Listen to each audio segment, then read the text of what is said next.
all the papers, armload by armload, and dropped them in a trash can. The papers belonged in the trash. Toby was only speeding things along. He had to shove the last stack down with all his weight, smudging the newsprint all over his arm. He walked under billboards for realtors, all smiles and outdated haircuts.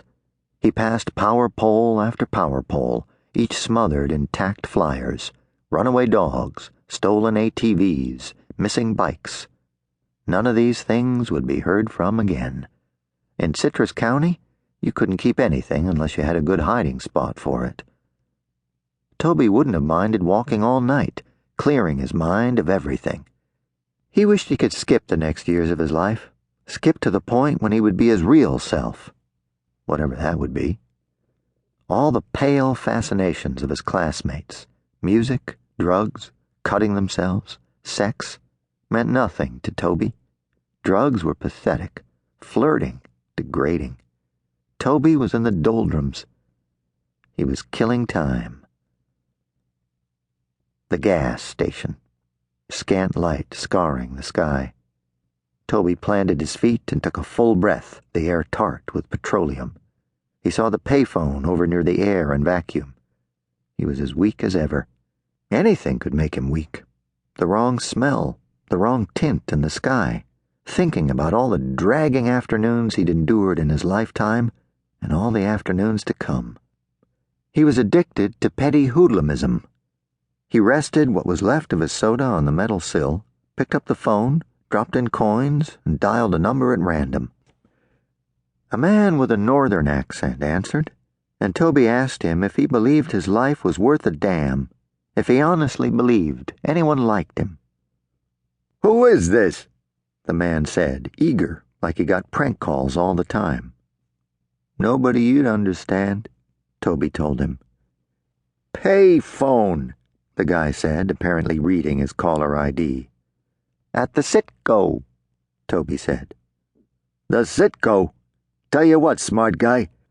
I'm coming up there, and I'm gonna bash your brains in with a softball bat. How does that sound for a prank?" "That would kill me, or at least do me grievous harm. That's what my uncle used to say, that he was going to do me grievous harm." "I wish he had. It might have helped." "A softball bat?" "I use it for softball. I guess it's the same as a baseball bat." "You're just saying you'd do that," Toby said. "You really wouldn't. You wouldn't murder a 14-year-old kid." "I don't know," the guy said. "I think I might this time." "Trust me, you'd think better of it. You're not like me. An idea strikes me, I'm helpless against it." "The Citgo on Route 50? "That's the one." The guy hung up. Toby looked at the phone in his hand, then let it dangle by its cord. He slurped his soda until it was only ice and left the cup on the ground and walked to the wood's edge. He found a spot to enter the tangled trees, angling toward Uncle Neil's property. He was taking the long way, out by the hardwoods, so he could check on the bunker. He wasn't going in.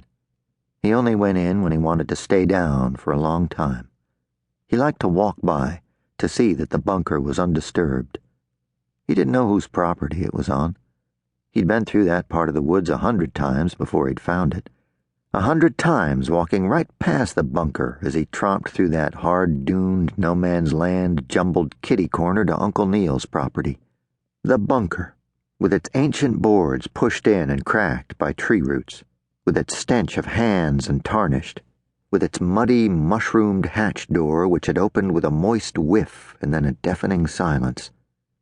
The bunker was from some terrible time, maybe not so very long ago, but a different terrible time than the one Toby was in, a terrible time that had come to an end, one way or another.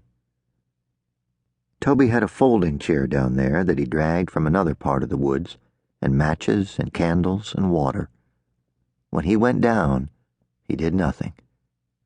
Toby believed the bunker had a specific purpose for him, and he wasn't going to make a move until he parsed out what that purpose was.